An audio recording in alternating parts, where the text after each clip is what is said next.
माता पिता का तलाक 10 साल की उम्र में हो गया। मां ने दूसरी शादी कर ली, जिंदगी भर सौतेले भाई के साथ रहे। आस पड़ोस के बच्चे चिढ़ाते तंग करते रहे, अपनी खुद की गर्लफ्रेंड छोड़ के चली गई, जिंदगी भर अकेले रहना पड़ा। जब अमेरिका गए तो बर्तन धोते रह गए। नमस्कार, मैं Vivek Bindra, founder and CEO बड़ा बिजनेस.com। बॉलीवुड की कहानी नहीं है ये कोई, वापस आ चुका हूं पूरे जोश के साथ। इस बार बात करूंगा रतन टाटा पे। बहुत कमेंट्स किए थे आपने, रतन टाटा सर, रतन टाटा, रतन टाटा देश के रतन, रतन टाटा। इससे पहले भी मैंने अटल बिहारी वाजपेयी, अब्दुल कलाम, नेताजी सुभाष चंद्र बोस और बॉलीवुड पे 4 केस स्टडी दी थी। चारों का व्यूअरशिप मिलियंस में गया है। खड़ा हो चुका हूं, अब कोई वीडियो बैठ के नहीं बना रहा हूं, पूरे जोश के साथ आ चुका हूं। अगर आप थोड़े नीचे कमेंट बॉक्स में बताओ, Steve Jobs, Mark Zuckerberg, Mukesh Ambani, Sardar Patel, और अगर 5 लाख लाइक दिए ना तो मजबूरी का नाम महात्मा गांधी भी बना सकता हूं। क्यों कहते थे मजबूरी का नाम महात्मा गांधी? अब वीडियो मिस मत करिएगा, नई नई लर्निंग दे रहा हूं आपको। सही कार्य करने के लिए समय हमेशा ही सही होता है। कौन थे Ratan Tata? Industrialist, investor, philanthropist, कोई ट्रेंड पायलट, पद्मश्री, पद्म विभूषण? कौन थे? लंदन में इनको सर का टाइटल दिया, ऑनररी नाइट बोलते हैं उसको। यूके में टाइटल दिया गया इनको सर, इसीलिए मैं भी पूरे वीडियो में बोलूंगा सर रतन टाटा। इनकी चेयरमैनशिप में इनका रेवेन्यू टाटा ग्रुप का 40 गुना बढ़ा। 22 साल में 40 गुना रेवेन्यू बढ़ा, प्रॉफिट इन्होंने 50 गुना बढ़ाया। ग्रेटनेस रतन टाटा की ये थी कि ये हर डीप इंसल्ट को स्टीप रिजल्ट में कन्वर्ट करते थे। आप इनकी बेइज्जती करो, इनको डीप इंसल्ट दो, ये स्टीप रिजल्ट क्रिएट कर देंगे। जितना इनको तंग करो ये उतना ग्रो कर जाते हैं। 90% स्टार्टअप 5 साल में फेल हो जाते हैं इंडिया में। 90% स्टार्टअप 90% 5 साल में फेल हो जाते हैं। केवल बचे हुए 5% स्टार्टअप है जो अगले 10 साल तक चल पाते हैं, और 0.01% कंपनियां जो 100 साल तक चलती हैं। टाटा ग्रुप ऐसी कंपनी है जो 150 से ज्यादा साल से चल रही है। आज टाटा ग्रुप इतना बड़ा हो गया कि इनकी 100 से ज्यादा कंपनियां 100 से ज्यादा देशों में चल रही हैं। हाईएस्ट मार्केट कैपिटलाइजेशन है आज पूरे देश के अंदर इनका। टीसीएस अकेली इतनी बड़ी है कि पूरा पाकिस्तान स्टॉक एक्सचेंज एक तरफ और टीसीएस का मार्केट कैप एक तरफ। दोबारा सुन लो, पूरा पाकिस्तान, पूरा उसका पाकिस्तान स्टॉक एक्सचेंज एक तरफ, उनका टोटल मार्केट कैप पूरे देश की सारी कंपनियों का, और हमारी टीसीएस एक तरफ। ये रतन टाटा 4% अकेले जीडीपी को कंट्रीब्यूट कर रहे हैं। ये 50,000 करोड़ के लगभग का टैक्स कंट्रीब्यूट करते हैं एक साल का। पूरा आसाम, हिमाचल प्रदेश, उड़ीसा, गोवा मिला के इतना टैक्स कलेक्ट नहीं करता जितना टाटा ग्रुप अकेला देश को टैक्स देता है। आज हम सबके पास सुविधाओं में टाटा ग्रुप का बहुत बड़ा रोल है। 28 दिसंबर 1937 को पारसी श्री रतन टाटा, सर रतन टाटा, आज 83 साल के हो चुके हैं। कॉर्नेल यूनिवर्सिटी यूएस में हार्वर्ड में पढ़े हैं। पिता नवल टाटा, मां सुनी टाटा। आपस में उनका डिवोर्स हो गया तो ये दादी नाऊजी भाई टाटा के साथ रहे। 1962 में अमेरिका से जब लौट के आए इंडिया में तो उनकी पहली नौकरी टाटा स्टील में लगी जमशेदपुर के अंदर, और उस समय सारे मजदूरों के साथ रहते थे, शॉप फ्लोर पे रहते थे, उनके साथ ही डॉर्मेट्री में सो जाया करते थे, खाना भी लाइन में लग के कैफेटेरिया में उनके साथ लंच किया करते थे। इन्होंने पूछा गाड़ी मिलेगी? उनको बोला गया गाड़ी नहीं मिलेगी आपको, साइकिल पे आया करो अच्छा रहेगा। बोला साइकिल, अच्छा मैं समझ गया। तो ये पैदल ही आने लगे, साइकिल पे भी नहीं आए। अपनी लीडरशिप में इन्होंने टीसीएस को लिस्ट किया, पब्लिक गए। टाटा मोटर्स को उन्होंने न्यूयॉर्क स्टॉक एक्सचेंज में लिस्ट किया ताकि इंटरनेशनल पावर और रिकॉग्निशन मिल सके। As a chairman of Tata group उन्होंने बहुत सारी foreign companies, Tetley, Daewoo commercial vehicle, Corus group steel के लिए, जैगवार लैंड रोवर की कहानी तो आपको पता ही है। वो मैं बिल फोर्ड की कहानी, इनकी टाटा और बिल फोर्ड की बेइज्जती की कहानी पहले कवर कर चुका हूं कि कैसे इनकी बिल फोर्ड ने बेइज्जती करी थी। जब ये अपनी कंपनी बेचने डेट्रॉइट गए तो उन्होंने कहा तुम पे एहसान कर रहा हूं। रतन टाटा ने अपनी कंपनी बेची नहीं। बाद में बिल फोर्ड इनके पास डेट्रॉइट से मुंबई आए, बोले आप हमारी कंपनी खरीद के एहसान कर रहे हैं। तब इन्होंने जैगवार लैंड रोवर ली थी। 5 स्ट्रैटेजी पहले बिजनेस की लेता हूं, फिर बताऊंगा रतन टाटा ने शादी क्यों नहीं करी और इनके 10 अनसुने किस्से, वो कहानियां जो सुन के आप बहुत इंस्पायर्ड होंगे। पहले 5 स्ट्रैटेजी। पहली स्ट्रैटेजी ऑर्गेनिक ग्रोथ लेते हैं। ऑर्गेनिक मतलब जो अपने आप मिल सके, नई मार्केट, नई टेक्नोलॉजी, नया कस्टमर, नई मार्केट, नई टेक्नोलॉजी, नया कस्टमर, ढूंढते रहो। कौन सी नई मार्केट, कौन सी नई टेक्नोलॉजी, कौन सा नया कस्टमर। दूसरी इनऑर्गेनिक ग्रोथ, जो अपने आप होएगी ठीक है, अब इनऑर्गेनिक ग्रोथ लेंगे, टेक ओवर करेंगे, एक्विजिशन करेंगे, दूसरी कंपनियां खरीदेंगे, छोटी कंपनियां खरीदेंगे, खुद को बड़ा करेंगे, जॉइंट वेंचर करेंगे, पार्टनरशिप्स करेंगे, स्ट्रैटेजिक अलायंस करेंगे। तीसरी स्ट्रैटेजी, जो धंधा अच्छा नहीं है उसमें से एग्जिट कर लो। Cosmetic, paint, oil, soap, pharma, cement, ये 6 कंपनियां इनकी चली नहीं, उनसे एग्जिट कर गए, बाहर निकल जाओ, कोई अटैचमेंट नहीं, धंधे को धंधे की तरह चलाना है। चौथी स्ट्रैटेजी, एंटर करो उसमें जो चलेगा। रिटेल, टेलीकॉम, बायोटेक्नोलॉजी और टेक्नोलॉजी इनका बहुत अच्छा चलता रहा, उसमें एंटर करके उसको बड़ा करते गए। और इनकी फाइनली 5वीं स्ट्रैटेजी क्या थी कि कोर बिजनेस को पकड़ के रखो। स्टील, मोटर, केमिकल और पावर, ये इनके कोर बिजनेस थे। अब लेते हैं 10 वो कहानियां। 10 में से पहली कहानी बहुत लोगों के मन में है, रतन टाटा जी ने शादी करी क्यों नहीं। एक बार आया था मौका, वो शादी के बहुत नजदीक पहुंच गए थे। लॉस एंजलिस में उनको वहां एक अमेरिकन देवी से बहुत प्रेम हो गया था। वो देवी जी को भी रतन टाटा से बहुत प्रेम हो गया था और वो अमेरिकन देवी के साथ इतना प्रेम हो गया कि इन्होंने डिसाइड कर लिया अब शादी करें। इतने में टाटा जी को फोन आया इंडिया से, अरे बेटा रतन मैं बीमार हूं। उनकी दादी का फोन आया, इंडिया मुझसे मिलने आ जाओ, मेरा आखिरी समय। रतन टाटा को जाना पड़ा क्योंकि उन्होंने सारी जिंदगी दादी के साथ ही तो बताई थी। तो उन्होंने देवी जी को बोला कि चलो चलते हैं अब इंडिया में शादी करेंगे हम लोग और दादी से भी आपको मिलवाऊंगा। तो वहां बेटी को रुकना पड़ गया क्योंकि उसके माता पिता ने बोला इंडिया में इंडो चाइना का वॉर चल रहा है, 1962 का समय था, इंडो चाइना वॉर चल रहा था। उन्होंने कहा अभी इंडिया जाना ठीक नहीं है। ये इंडिया गए, सोचा अब वो देवी जी आने वाली हैं। उधर उसके माता पिता ने उसकी शादी किसी और से करा दी। और रतन टाटा को सुन के बहुत धक्का लगा क्योंकि वो वचन दे चुके थे। रतन टाटा ने अपने कई इंटरव्यूज में ये बात बोली कि जो मैं बोलता हूं उसे पूरा करता हूं, मेरे मुंह से ऐसे शब्द नहीं बोलता मैं। I tend to not say things loosely. I try to live up to whatever I've said, the commitments I've made. क्योंकि इन्होंने उस लड़की को वचन दिया था कि मैं शादी तुमसे करूंगा, अब उसने किसी और से कर ली तो रतन टाटा ने जिंदगी भर दोबारा शादी नहीं करी, अकेले रहे, लोनर रहे। See it is not easy to be loyal to someone who is not loyal to you. वो लड़की इनको लॉयल नहीं थी रतन टाटा को, तो भी बावजूद उसके कि कोई अपनी लॉयल्टी ना दिखाए तब भी जिंदगी भर लॉयल रहे। आज तक उसकी याद में उन्होंने दोबारा शादी नहीं करी। लॉयल्टी जो है ना वो ग्रे नहीं होती है, या तो ब्लैक है या वाइट है। लॉयल्टी बीच में नहीं होती, या ब्लैक है या वाइट है। जिंदगी भर रतन टाटा ने शादी नहीं करी। लेकिन अब मैं आपको बात करता हूं दूसरी कहानी का किस्सा। एक बार ये नासिक की तरफ जा रहे थे मुंबई से, कई सीनियर ऑफिशियल्स थे, गाड़ी में जा रहे थे और रास्ते में इनकी गाड़ी का टायर पंचर हो गया। और टायर पंचर हो गया तो सब अपना गाड़ी से उतरे, अपना कैजुअल थे, वहां पे इधर उधर घूम रहे थे। कोई अपना चाय पी रहा था टपरी पे, कोई अपना सुट्टा मार रहा था। तो सब तरह कैजुअल हो गए, इधर उधर घूम रहे थे। और तभी देखा कहीं रतन टाटा नहीं दिख रहे, रतन टाटा नहीं दिख रहे। अरे भाई कहां गए रतन टाटा, कहां गए रतन टाटा? चाय पी रहे हैं, अरे कहीं कहीं वॉशरूम गए हैं। तो रतन टाटा अचानक लोगों ने देखा कि अपनी स्लीव्स ऊपर करके और अपने टाई को कंधे पे ऐसा पीछे टांग करके, उसके बाद जो है जैक और पाने को हाथ में पकड़ के दूसरे टायर का प्रेशर चेक कर रहे, उसके साथ पंचर लगवा रहे। तो लोगों ने आके पूछा भाई आप रतन टाटा हैं, आप काहे पंचर लगा रहे भैया? वो उसका काम है पंचर लगाने का। तो बोले देखो अगर इसको 15 मिनट लगते हैं पंचर लगाने में, मेरी मदद से 7.5 मिनट में कर लेगा, तो जहां मीटिंग में पहुंचना वहां 7.5 मिनट ज्यादा मिल जाएगा मुझको। अगर मैं टाइम लूज कर जाऊंगा, loss of time is loss of money. प्रश्न ये उठता है कि आपने कब अपने से नीचे के स्तर पे जाकर के जिंदगी में कोई काम किया है? आखिरी बार कब किया था आपने? कब आपने अपने स्तर से नीचे उतर करके दूसरों की मदद करी थी? रतन टाटा जिंदगी भर सिखाते रहे leadership is not position, it is action. ये पोजिशनल पावर नहीं, पर्सनल पावर है। मुंबई का 26/11 का ताज अटैक, और वो अटैक जिसमें वो जानते हैं, सारी दुनिया जानती है कि उन्होंने सबकी मदद करी। जो जो आदमी का वहां नुकसान हुआ, इनके जितने एम्प्लॉय थे पर्सनली उनके घर तक गए, ये तो आप जानते हैं। 50, 60, 70, 80 लाख रुपए तक उनको कॉम्पनसेशन दिया, डिपेंडिंग ऑन डिफरेंट सिचुएशन, उनको पैसा दिया। इतना ही नहीं, सबको जिंदगी भर के लिए एक मेडिकल काउंसलर भी दिया। किसी को साइकोलॉजिकल डिप्रेशन हुआ, कोई टेंशन हुआ क्योंकि इतनी गोलियां बमबारी हुई थी वहां, जिंदगी भर के लिए उनको डॉक्टर भी दिया। जिसका देहांत हुआ उसको पहले 50, 60, 70, 80 लाख रुपए तो दिया, पर साथ में उसकी बची हुई जितनी नौकरी थी, उसकी पूरी जिंदगी की आखिरी जो सैलरी थी वही तनख्वाह उसको जिंदगी भर दी। उसके बाद उसके घर में, परिवार में बच्चों की एजुकेशन की, मैरिज की, मेडिकल की, सबकी रिस्पॉन्सिबिलिटी ली। ऐसे थे रतन टाटा, जिंदगी भर की रिस्पॉन्सिबिलिटी ली। और अगर तुमने कोई कर्जा लिया तो वो कर्जा भी माफ किया। इतना ही नहीं कि जो लड़का पहला महीना हुआ है आके, पहला दूसरा दिन हुआ है, ऐसा भी एक लड़का था। ऐसे भी कुछ लड़के थे जिनको बिल्कुल अभी होटल में ज्वाइन ही किया था, ट्रेन ही थे, उनको भी ऐसे ही पूरा कॉम्पनसेट किया। ये सब तो सब समझते हैं, पर जो बात जिसने मुझे हैरान कर दिया, जिसके कारण मैं भी अपनी कंपनी में स्टैंडर्ड को चेंज कर रहा हूं, वो ये है कि उन्होंने अपने होटल वालों की तो मदद करी, बाहर आसपास बाजार में जो पुलिस वालों को गोली लगी उनको भी उन्होंने कॉम्पनसेट किया। वहां पेडेस्ट्रियन जो राही चल रहे थे, वहां पे राहगीर थे, चाय वाला था, भेलपुड़ी वाला था, गुब्बारे वाला, पाव भाजी वाला, पान की दुकान, टपरी, जिनको टाटा ग्रुप से कोई मतलब नहीं, उनको भी इन्होंने मॉनिटरी भी, पैसे से भी मदद करी और साथ में टाटा ग्रुप में नौकरी भी दिलाई। और ये सब कुछ उन्होंने केवल 20 दिन में कर लिया। दूसरी तरफ एक लड़की थी देविका, सीएसटी स्टेशन पे, उसने अजमल कसाब को रिकॉग्नाइज किया था। छोटी लड़की थी, 10, 11, 12 साल की।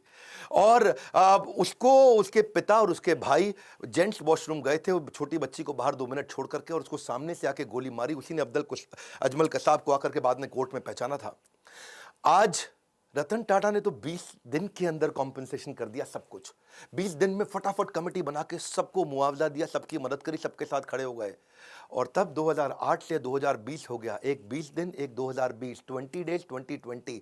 आज 2020 तक उस लड़की को कोई कॉम्पनसेशन नहीं मिला। इनफैक्ट मछुआरे थे कहीं, मैं अभी इकोनॉमिक टाइम्स में खबर पढ़ रहा था, वो मछुआरों को आज 12 साल के बाद कॉम्पनसेशन मिला। मतलब सरकार को जितना समय लगता है, टाटा को कभी समय नहीं लगता। करुणा के लिए कारण की जरूरत नहीं पड़ती। यदि आप दूसरों को प्रसन्न देखना चाहते हैं तो करुणा का भाव रखिए, और अगर खुद को प्रसन्न देखना चाहते हैं तो भी वही करना है, तो भी करुणा का भाव रखना है। देखिए, ये ऐसे व्यक्ति थे जो वैल्यू को वैल्यू किया करते थे, वैल्यूज को ही used to value the values. चौथी कहानी, हार्वर्ड के अंदर अब सब लोग सोचने लगे कि भाई हम क्राइसिस मैनेजमेंट सिखाते हैं, 26/11 में सबसे बड़ा क्राइसिस था, और तब वहां के प्रोफेसर ने सोचा कि भाई हम केस स्टडी सिखाते हैं क्राइसिस मैनेजमेंट की। तो उन्होंने अपने 2 प्रोफेसर्स को भेजा कि जाके इंडिया में पता लगाओ कि रतन टाटा की ये कंपनी टाटा ग्रुप में जो होटल था, होटल के कर्मचारी इतने कमिटेड कैसे थे, कैसे अपनी जिंदगी को दांव पर डाल के दूसरों को बचाने में लगे थे। आपको तो पता है ना, वहां एक जनरल मैनेजर भी था, करमबीर सिंह, 1 साल पुराना जनरल मैनेजर था, और उसने क्या देखा, मतलब उसकी वाइफ और उसके बच्चे उसी होटल में रुके हुए थे, और उसको पता चला, खबर मिली कि उसकी वाइफ की डेथ हो गई है वहीं पे, जो नीति थी उसकी वाइफ, और उसका बेटा उदय और समर, एक की उम्र 14 साल, एक की 5 साल, वो होटल के अंदर है जनरल मैनेजर करमबीर सिंह, और ऊपर फ्लोर के अंदर एक स्वीट कमरे के अंदर उनके बच्चे और उसकी बीवी की डेथ हो गई। लेकिन वो रुका नहीं, क्योंकि आग लग गई थी वहां कमरे में। वो रुका नहीं, वो सुनने के बावजूद वो दूसरे गेस्ट को बचाने में लगा रहा। इतना ही नहीं, उनके अलावा यंग ट्रेनी थे बहुत सारे, वो भी गेस्ट को बचाने में लगे रहे, वो भी खुद वहीं रुक रहे, उनको गेस्ट को भेजते रहे होटल के अंदर। टेलीफोन ऑपरेटर फोन करके बता रहा है कि अब निकलो, अब रुको, अब निकलो, अब रुको। रिसेप्शनिस्ट जो स्टाफ थी वहां पे, वो भी ह्यूमन शील्ड बना बना करके गेस्ट को निकालने में लगे हैं। सब लोग हैरान थे। हार्वर्ड बोला कि यार एम्प्लॉइज में ऐसा है क्या, इनके ये क्या भरते हैं, कौन सा इंजेक्शन लगाते हैं कि इनके एम्प्लॉय कोई आर्मी के अफसर थोड़ी है कि अपनी जिंदगी दांव पर लगा दी। भाई सबसे पहले तो आदमी अपने को बचाता है, खुद निकलता है, लेकिन इनके सारे एम्प्लॉय, ताज मालदीव्स का भी था ना ताज, वहां पे भी सुनामी आया था 2004 में, उधर भी इन्होंने यही किया था। तो वो सोचे कि भाई ताज होटल के एम्प्लॉय ऐसे हैं कैसे। तो देश पांडे और रैना, ये 2 आदमी हार्वर्ड से आए रिसर्च करने इंडिया में। तो पहले सोचा भाई सिंपल सी बात है, आप लोग भी सोच रहे होंगे कि इनकी ट्रेनिंग बड़ी अच्छी होती होगी, इनका ह्यूमन रिसोर्स अच्छा होगा, इनके मैनुअल अच्छे होंगे।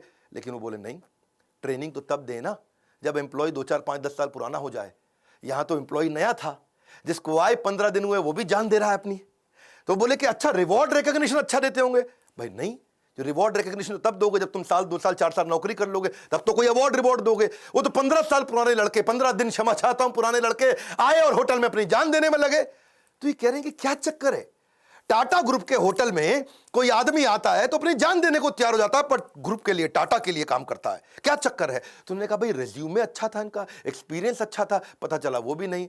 फाइनली रतन टाटा से जब इनका इंटरव्यू हुआ, उन्होंने कहा यार क्या क्या चक्कर क्या है, आपके होटल का आदमी अपनी जिंदगी दांव पर लगा देता है। तो रतन टाटा ने बोला ये बाद की बात नहीं है, ये हायरिंग से पहले की बात है। हम उसका कैरेक्टर, उसकी इंटेग्रिटी को देख लेते हैं इंटरव्यू के दौरान। Interview is the key. Interview के दौरान ही हम अपनी कंपनी में ऐसे लोगों को लेते हैं जो ईमानदार है, काम करना तो हम सिखा देंगे, हमें ईमानदार लोग चाहिए। ये है टाटा ग्रुप, खुद इतने ईमानदार, उनकी ईमानदारी पर तवे पे बैठ करके इंसान आज भी कसम खा सकता है कि भाई टाटा नहीं कर सकते बेईमानी। और ऐसे ही एम्प्लॉय भी लेते हैं, कहते हैं ईमानदार ले लो। और जब ईमानदार लोग लिए तो उन्होंने अपनी जान दी होटल में लोगों को बचाने के लिए। इनका रूल क्या है, नेशन बिफोर द बिजनेस। मैं 5वीं कहानी सुनाता हूं। अभी ताज अटैक की मैंने 2 कहानी सुनाई आपको, अब ताज ही की तीसरी कहानी लेते हैं कि ताज होटल को ठीक करने के लिए रतन टाटा ने टेंडर निकाला। भाई होटल में आग लग चुकी है, होटल में गोलियां चली हैं, होटल पूरा तहस नहस हो चुका है। तो उन्होंने दुनिया भर में टेंडर निकाला कि कौन हमारे होटल को आके ठीक करेगा, रिपेयर करेगा। समझ रहे हो मेरी बात को। तो रिपेयर करने के लिए दुनिया भर में टेंडर, पाकिस्तान से 2 कंपनी ने भी टेंडर अप्लाई कर दिया कि हम आपका होटल आके ठीक करते हैं। अच्छा, उनको रतन टाटा ने ध्यान नहीं दिया, भाई पाकिस्तानी है, मैं यही कराऊंगा इनसे। कसाब साहब वहीं से आए थे। तो ये को 2 आदमी, 2 बड़े बिजनेसमैन बिना अपॉइंटमेंट लिए पहुंच गए मुंबई रतन टाटा से मिलने के लिए कि भैया हमको दे दो, हम करेंगे टेंडर पास। रतन टाटा ने उनको अपॉइंटमेंट नहीं दिया, कमरे के अंदर से सेक्रेटरी को बोल दिया बोल तो बिजी हैं। वो बाहर बैठे वेट करते रहे, पूरा सुबह से शाम हो गया। रतन टाटा ने फिर मैसेज भेज दिया उनको, बोलो चले जाओ, तुम अपॉइंटमेंट लेके नहीं आए, मैं बिजी हूं। ये दोनों पाकिस्तान के बड़े बिजनेसमैन दिल्ली पहुंच गए एक बड़े कांग्रेस के नेता के पास। उस समय कांग्रेस का वो कैबिनेट में मिनिस्टर था, और उनके पास जाकर के बोलते हैं कि आप मेरी रतन टाटा से अपॉइंटमेंट फिक्स करा दो, हम उनका होटल ठीक कर देंगे, भैया हमारा तो काम ही यही है। तो कांग्रेस के मिनिस्टर ने रतन टाटा को फोन किया, हेलो मैं मंत्री बोल रहा हूं, मैं नाम नहीं लूंगा उनका। रतन टाटा बोले बताइए। बोले ये दो आदमी आए हैं बिजनेसमैन पाकिस्तान से, ये आपका होटल ठीक कर सकते हैं, इनको टेंडर दे दो, आप इनको मीटिंग तो दे दो, कम से कम इतना तो करो। तो रतन टाटा ने उनको क्या जवाब दिया, आप हैरान हो जाएंगे। बोले तुम बेशर्म हो सकते हो, मैं बेशर्म नहीं हूं, पाकिस्तानियों को धंधा नहीं दूंगा। खटाक फोन रख दिया। ऐसे हैं हमारे श्री रतन टाटा। इसी के साथ दूसरी कहानी, और 26/11 के अटैक के बाद पाकिस्तान की सरकार ने उनसे कुछ सैकड़ों हजारों टाटा सूमो को ऑर्डर दिया था। टाटा सूमो उन्होंने कहा मैं पाकिस्तान को नहीं दूंगा, नुकसान बर्दाश्त है लेकिन देश से गद्दारी बर्दाश्त नहीं है। क्विकली छठी छोटी सी कहानी, एक बार एक कॉलेज के चेयरमैन ने उनको इन्वाइट किया कि बड़े फंक्शन में 25वीं एनिवर्सरी थी, सेलिब्रेशन थी। अब रतन टाटा आए हुए हैं, रतन टाटा है भैया, टाटा ग्रुप कंग्लोमरेट। बच्चों में भीड़ भाड़ हो गई, और मैं देखूंगा आगे आऊंगा, मैं देखूंगा आगे आऊंगा। दो चार बच्चों ने इधर धक्के मार दिए, आगे निकलने के चक्कर में रतन टाटा ने देखा बेचारी एक लड़की नीचे गिर गई। उन्होंने कहा कि आप फंक्शन खत्म होने दो, मैं आपसे मिलूंगा। फंक्शन थोड़ा लंबा हो गया, रतन टाटा जी की फ्लाइट थी और उन्होंने अपनी फ्लाइट मिस कर दी। प्रिंसिपल ने बोला फ्लाइट क्यों मिस कर रहे हैं साहब, बच्चे हैं, क्या हो गया? बोले नहीं, मैंने वचन दिया है, मैं इनसे मिलूंगा, प्राण जाए पर वचन ना जाए। ये कहानियां आपने पहले बॉलीवुड में बहुत सुनी होंगी, लेकिन असलियत में रतन टाटा कहते हैं जो मैं मुंह से निकाल देता हूं मैं करता हूं पूरा। चलो आगे बढ़ते हैं, 7वीं कहानी। रतन टाटा एक पीपल्स पर्सन थे। आपको पता है जब जापानी कंपनीज इंडिया में आती हैं और ऑटोमोबाइल कंपनी लगाती हैं तो बहुत स्ट्राइक होती हैं। सुजुकी, मारुति, उनके यहां भी बहुत स्ट्राइक हुई, होंडा के यहां हुई, या कोई भी जापानीज कंपनी होती है, क्योंकि मैनेजमेंट और लेबर यूनियन का आपस में झगड़ा चलता है। लेकिन एक दफा टाटा मोटर्स में भी हुआ, मैनेजमेंट और लेबर का झगड़ा हो गया। वहां पे लेबर ने उनको बोला, उनकी यूनियन ने बोला कि भाई हमको ना यहां पे एक बोनस चाहिए, आप बोनस नहीं दे रहे हैं। वो इतना वायलेंट हो गया कि मजदूरों को भी चोट आई और मैनेजर्स को भी चोट आई, कुछ झगड़ा बहुत बढ़ गया। और लेबर यूनियन कह रही है बोनस तो चाहिए ही चाहिए। अब मैनेजमेंट तैयार नहीं थी बोनस देने के लिए। आप समझना, क्योंकि मैंने तो ऑटोमोबाइल कंपनी में बहुत काम किया है, मारुति ने मुझको हर साल बेस्ट ट्रेनर इन इंडिया का अवार्ड दिया है, तो मैं तो इनको जानता हूं। इनको बोलते हैं basically long term settlement. Long term settlement होता है 4 साल का, जिसमें तय किया जाता है कितना बोनस दिया जाएगा। और मैनेजमेंट तय कर चुका था, पर रतन टाटा आए, उन्होंने आके कहा कि मैं लेबर से सबसे मिलता हूं, और यूनियन से मिले। वहां उनके बीच में जाकर के जमीन पे बैठ गए और उनके साथ बैठ करके बोले कि आप ठीक कह रहे हैं, बोनस तो मिलना चाहिए, आपने खून पसीना बहाया है। जाके मैनेजमेंट को समझाने लगे रतन टाटा कि भाई इनको बोनस दो। अब मैनेजमेंट बोली सर हम ऑटोनोमस बॉडी है, हम डिसाइड करेंगे, हमारे हिसाब से बोनस नहीं देना चाहिए। रतन टाटा अड़ गए, बोनस दो, आपको देना चाहिए। मैनेजमेंट बोली आप जबरदस्ती करेंगे तो हम दे देंगे, लेकिन इनको देना बनता नहीं है। रतन टाटा बोले देखो मेरी रिक्वेस्ट है, इनको बोनस दो। अब वहां सारे मजदूर देख रहे हैं, पहली बार भी रतन टाटा खुद आए, आके मैनेजमेंट से लड़ रहे हैं। ऐसा साइकोलॉजिकल टर्न अराउंड हुआ कि उसके बाद खुद ही सारे की सारी लेबर यूनियन ने आकर के बोल दिया कि अब हमको बोनस नहीं चाहिए, रतन टाटा आकर के हमसे लड़े, इतना ही काफ़ी है। 8वीं क्विकली कहानी, रिवॉर्ड द फेलियर। इन्होंने अपने टाटा नैनो के फेलियर से एक चीज़ सीखी कि क्या, कि try frugally and fail fast. वो उन्होंने कल्चर ही बना दिया। तब रतन टाटा ने आकर सबको सिखाया कि भाई ऐसा करते हैं, हम फेलियर को रिवॉर्ड करते हैं, छोटे छोटे फेलियर होने दो। उन्होंने एक एनुअल कॉन्टेस्ट ही लॉन्च कर दिया टाटा ग्रुप में। कहता चलो एक कॉन्टेस्ट लॉन्च कर देते हैं, मैं जो सबसे बढ़िया फेल्ड आइडिया होगा उसको रिवॉर्ड दूंगा, ताकि लोग मेहनत तो करें, और जितना बढ़िया फेल्ड आइडिया होगा मैं उसको, तो ताकि छोटे छोटा मेहनत करो, छोटी छोटी फ्रूगल, बहुत बड़े फेलियर मत करो, छोटे फेलियर जल्दी जल्दी करो, जल्दी जल्दी सीखो, it will spark your innovation. तो रतन टाटा का मैसेज था कि failure is a gold mine for the company. अब उन्होंने कई सारे फेलियर फिर देखे कि आने लगे, वो बहुत वैल्यूएबल थे। इन्होंने एक वहां पे स्टूडेंट्स ने छोटा आइडिया फेल किया, लेकिन बहुत अच्छा था कि छोटा ट्रक क्या 3 व्हीलर को रिप्लेस कर सकता है। ये इस पे भी टाटा ग्रुप ने ट्राई किया।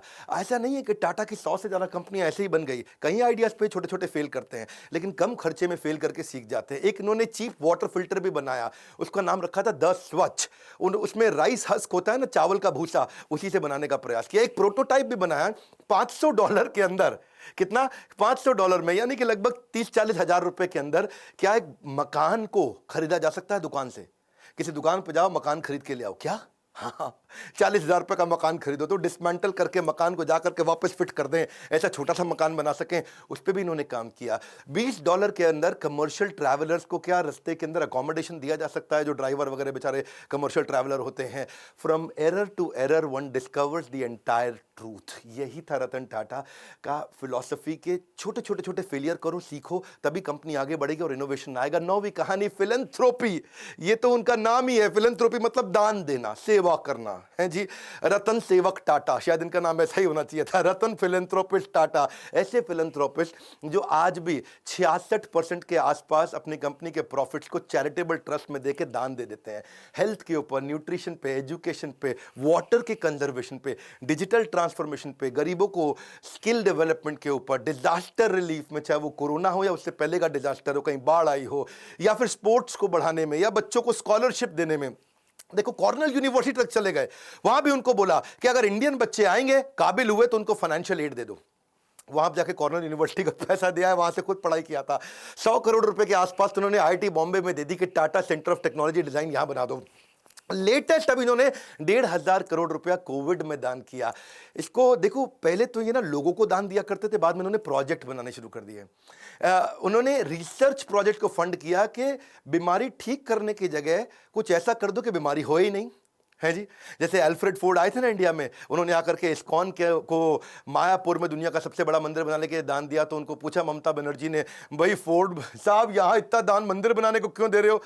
एड्स के लिए दान दे रहे थे। तो उन्होंने कहा मैं ऐसा दान दे रहा हूं जिससे एड्स होए ही नहीं। हाँ, ऐसे ही रतन टाटा क्या बोले, मैं बीमार होने पे बीमारी ठीक करने की जगह ऐसा दान देना चाहता हूं जिससे बीमारी होनी बंद हो जाए। टाटा ग्रुप फिलैंथ्रोपी में इतना आगे है। 2011 का मैं अपना पर्सनल किस्सा भी सुनाना चाहूंगा। मेरे गुरुदेव के आदेश पे उन्होंने कहा हम गरीब बच्चों को खाना खिलाना चाहते हैं। तो उन्होंने कहा कि आप टाटा ग्रुप से जाकर के मिलिए, वो बहुत दान देते हैं। तो तब अर्जुन मुंडा सांसद हुआ करते थे उन दिनों, ये मेरा पर्सनल किस्सा है, 2011 का बता रहा हूँ, जमशेदपुर से। और तब मैं उनको गया, उनके पास जाके उनको गीता के कुछ कथा सुनाई, उनको बताया यज्ञ दान तप कर्म, कि यज्ञ दान तपस्या और कर्म ये सबको करना चाहिए, पावनानि मनीषी नाम। बहुत खुश हुआ अर्जुन मुंडा अचानक भगवत गीता पढ़ते पढ़ते 15 दिन में झारखंड की सरकार पलटी, मुख्यमंत्री बन गए। बहुत खुश हुए, बोले विवेक बिंद्रा जी आपने मुझको गीता दी और मैं मुख्यमंत्री बन गया, आइए चलिए मिलते हैं। शपथ समारोह पे उन्होंने बुलाया, बोला मैं क्या सेवा कर सकता हूं? मैंने कहा मेरे लिए मत करिए, मुझको आप रतन टाटा जी से, जमशेदपुर में वहां नेरुरकर हुआ करते थे, हेमंत नेरुरकर मैनेजिंग डायरेक्टर, इनसे मिलवा दीजिए। मैं चाहता हूं गरीब बच्चों को जमशेदपुर में किचन बना दें और गरीब बच्चों को मिड डे मील के द्वारा उनको स्कूल में बुलाएं, खिलाएं। तो उन्होंने मेरी वहां मीटिंग कराई। तो मैंने जाकर के मिस्टर नेरुरकर को बताया कि हम क्या करेंगे, गाड़ियों पे आपकी टाटा एस, टाटा 407 उस पर लगा देंगे बड़ा बड़ा बोर्ड कि टाटा ग्रुप आज यहाँ गरीब बच्चों को खाना खिला रहा है और मिड डे मील का कैंपेन चलाते हैं। स्कूल के अंदर बच्चों को दाल चावल रोटी सब्जी गरम गरम खिला देंगे, इससे बच्चे स्कूल आएंगे फ्री में खाना खाने के लिए। उनको आइडिया अच्छा लगा, उन्होंने 15 करोड़ रुपया डोनेशन भी दिया। ये पर्सनली मैं उन दिनों शायद उस समय 28-29 साल का रहा हूँगा और ये मेरी लाइफ का एक बड़ा अचीवमेंट था कि मैं एक सेवा कर पाया। आज भी वो किचन चल रही है, 65,000 गरीब बच्चों को वहाँ खाना खिलाया जा रहा है। उसके ओपनिंग पे मैं गया था, इनॉग्रेशन पे कुछ फोटोग्राफ्स भी मैं आपको शेयर करूँगा। तो वहाँ मुख्यमंत्री थे, ये मैनेजिंग डायरेक्टर थे टाटा ग्रुप के। वहाँ पे आज तक कोई भी व्यक्ति दान देकर कभी गरीब नहीं बना है। No one has ever become poor by giving. देखिए पक्षी के पीने से नदियों का पानी खत्म नहीं होता, उसी प्रकार धनी व्यक्ति के दान देने से उसका दान भी नहीं घटता। ये टाटा ग्रुप के साथ मेरा एक्सपीरियंस था। और 10वीं कहानी विनम्रता से विश्वास। वैसे तो मन करता है सर रतन टाटा के बारे में बोलते चले जाऊं, घंटों की वीडियो बनाऊं, फैमिली ट्री पे बनाऊं, उनके सब वो परिवार शुरू से लेकर के अब तक 150 साल की हिस्ट्री बताऊं, उनके कॉर्पोरेट एक्सपीरियंस बताऊं, बिजनेस 100 से ज्यादा कैसे चलाते थे उसके बारे में बात करूं, क्या क्या नहीं बात करूं। लेकिन चलिए समय पूरा ना पड़ता हो। एक बार वो सेमिनार में गए और एक सेमिनार में, वहां सेमिनार खत्म होने के बाद लोगों ने बोला भाई सर रतन टाटा के साथ फोटो खिंचाएं, तो सब लोग लाइन में खड़े हो गए। 3 रो बना ली उन्होंने, पहले लंबे वाले लड़के पीछे खड़े हो गए, फिर थोड़ी कम हाइट के और नीचे बाकी जमीन पे बैठ गए। अब सर रतन टाटा की कुर्सी लगाई थी, उन्होंने कुर्सी हटवा दी तो लोगों को लगा खड़े होंगे। अब रतन टाटा जी खड़े हुए तो उनकी हाइट लंबी है तो पीछे वाले छुप जाएं, पीछे जाके खड़े हुए तो रतन टाटा खुद छुप जाएं, तो वो आके खुद ही जमीन पे बैठ गए। 2 मिनट तक सन्नाटा हो गया, नीचे बैठे। रतन टाटा बोला जल्दी फोटो खींच लो, ज़्यादा देर नीचे नहीं बैठ सकता मैं। सर रतन टाटा है वो, विनम्रता की मूर्ति, विनम्रता से विश्वास तक। जब श्री नारायण मूर्ति जो कि इन्फोसिस के फाउंडर हैं, जब उनको बोला गया कि आप लाइफ टाइम अचीवमेंट अवार्ड दीजिए रतन टाटा को, और वो जब लाइफ टाइम अचीवमेंट अवार्ड देने गए तो अवार्ड देते ही उन्होंने पहले उनके चरण स्पर्श किए, उनके पाँव छुए। ये हमारे देश की सभ्यता है, और सभ्यता से ज़्यादा ये स्वयं सर रतन टाटा हैं कि कॉम्पिटिटर भी आके पाँव छूता है। आप दोबारा बता दूं, ये टीसीएस चलाते हैं, वो इन्फोसिस चलाते हैं, आपस में कंपटीशन है। कॉम्पिटिटर भी जिसके पांव छुए वो है सर रतन टाटा। कोई भी गाड़ी दुनिया में चला सकते हैं, लंबरगिनी भी चला सकते हैं, लेकिन टाटा की सेडान गाड़ी चलाते हैं। इकोनॉमी क्लास में एयर एशिया के ट्रैवल करते हैं। ट्रस्ट इक्वल्स टू कल्ट, उनका कल्ट इतना ज्यादा है। एक बार क्या हुआ, सर रतन टाटा के 1 मिलियन फॉलोअर हो गए इंस्टाग्राम पे, तो वो इंस्टाग्राम पे आए, सबको धन्यवाद कर दिया कि भाई मेरे 1 मिलियन फॉलोअर हो गए, आप सबका बहुत बहुत धन्यवाद। तो वहीं एक लड़की ने नीचे कमेंट लिख दिया, कांग्रेचुलेशन छोटू। क्या छोटू? अब लोग बुरा मान गए, छोटू कह रही है, ये देख तो ले कौन रतन टाटा है वो, छोटू बोल। उसने सोचा 1 मिलियन मतलब छोटू जैसा ही है, और लोगों ने इतना हेट स्पीच लिखा, इतना बुरा किया, ये देख तो ले, देख रतन टाटा है वो, देख देख। और वो बेचारे फिर रतन टाटा आ गए बीच में, और उन्होंने आकर के लिख दिया नीचे, उन्होंने लड़की को पहले बुरा भला तो बोला नहीं, लेकिन उल्टा आकर के लिख दिया लड़की से कि मैं आपसे माफी मांगता हूं, आपके बारे में लोग इतना बुरा भला बोल रहे हैं, और लोगों को बोला please treat this young lady with respect. लोगों ने बोला ओए देख ले, और देख ले, ये रतन टाटा, और गुस्सा खा गए लोग। भाई रतन टाटा के मामले में लोग बिल्कुल नहीं सुनते हैं। और फिर बेचारी लड़की ने भी आकर के अपने कॉमेंट को डिलीट किया। ऐसे है सर रतन टाटा, ट्रस्ट का दूसरा नाम है। हजारों लाखों बातें रतन टाटा जी के बारे में गूगल पे लिखी हुई हैं, अगर उनमें से आधी भी सच हो तो दुनिया में सबसे ज्यादा ईमानदार आदमी की उपाधि उनको मिलनी चाहिए।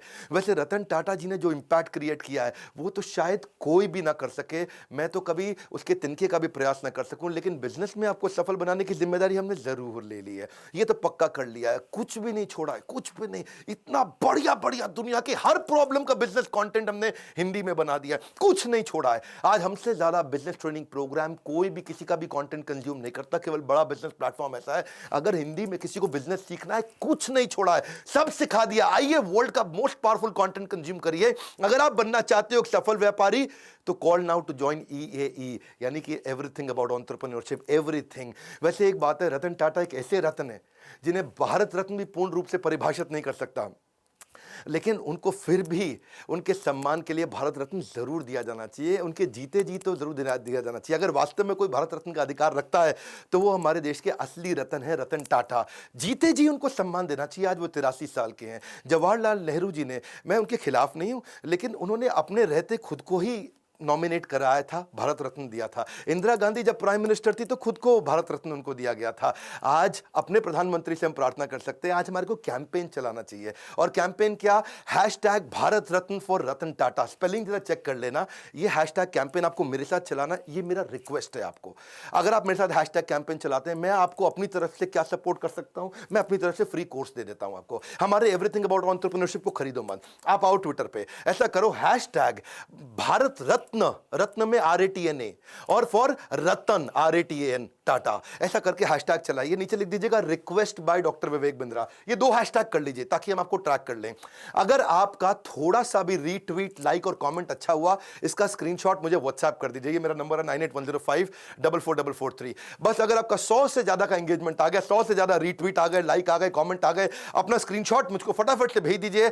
आप हमारे व्हाट्सएप पे, व्हाट्सएप नंबर भी चलता है 9810544443, यहां भेजिए। मैं आपको everything about entrepreneurship 36,000 plus GST का कोर्स अपनी तरफ से फ्री दूंगा। ये मेरी रिक्वेस्ट मानिए। आइए मिल करके इस कैंपेन को आज इतने रीट्वीट दे दे, इतने रीट्वीट दे दे। आप आकर के मेरे ट्विटर अकाउंट को फॉलो कर सकते हो, नीचे मैं लिंक दे देता हूं आपको, और साथ में मिलकर के बस इस हैशटैग को हमें ट्रेंडिंग पे लेकर के आना है। अगर रतन टाटा जी को मिल जाता है ना भारत रत्न, तो ऐसा लगता है जैसे 140 करोड़ भारतवासियों को मिल गया है। आज तक बिजनेसमैन लोगों को नहीं मिलता, लेकिन इनको मिलना चाहिए, इनके जीवन में मिलना चाहिए। यही एक ऐसे रत्न है। मैं आपको रिक्वेस्ट करूंगा इस वीडियो को खूब शेयर करिएगा, ट्वीट करके स्क्रीनशॉट मुझको भेजिए। मैं अपनी तरफ से क्या कर सकता हूं, आपको कोर्स फ्री में दे सकता हूं अगर आप मेरा सहयोग करें। रतन टाटा जी को भारत रत्न मिलना चाहिए। नीचे कमेंट बॉक्स में अपनी फीलिंग बताइए, आपको उनकी कौन सी लर्निंग अच्छी लगी, फीलिंग बताइए। अगला वीडियो किसका देखना चाहते हैं वो बताइए। देश के हर बच्चे को, हर व्यापारी को भेजिए इनके वीडियोस के, बिना भ्रष्टाचार के, बिना किसी को घूसखोरी के भी आप बिजनेस को बड़ा कर सकते हैं,